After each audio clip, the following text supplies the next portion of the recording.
सतीश उर्फ खोक्या भोसलेच्या घराची काल रात्री अज्ञातांकडून जाळपोळ, 15 ते 20 जणांनी मारहाण केल्याचा खोक्याच्या कुटुंबियांचा आरोप। खोक्याची वैद्यकीय चाचणी पूर्ण, बीड पोलीस थोड्याच वेळात न्यायालयात हजर करणार। पोलीस कोठडी होण्याची शक्यता, खोक्याला प्रयागराजहून विमानानं महाराष्ट्रात आणलं। अतिक्रमणामुळे खोक्याच्या घरावर वन विभागाचा बुलडोजर, अनधिकृत घर बांधल्यामुळे कारवाई।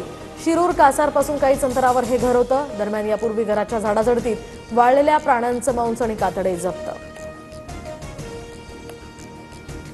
खोक्या असो वा बोक्या, कुणालाही सोडणार नाही, सगळ्यांना ठोकणार, गृहमंत्री देवेंद्र फडणवीसांचा इशारा। तर सतीश भोसलेच्या घरावर कारवाईनंतर पहिली प्रतिक्रिया। सतीश भोसलेनं कायदा हातात घेऊन ज्या चुका केल्या त्यासाठी कायद्यानं शिक्षा द्या, पण परिवाराची त्यात चूक काय, घर का जाळलं, अंजली दमानी यांचा ट्विट करत संताप। देशभरात धुळवडीचा उत्साह, रंगांची उधळण करत तरुणाई थिरकली। कुठे पर्यावरणपूरक तर कुठे पारंपरिक नृत्यानं होळी साजरी। कोकणातही शिमगोत्सवाची धूम।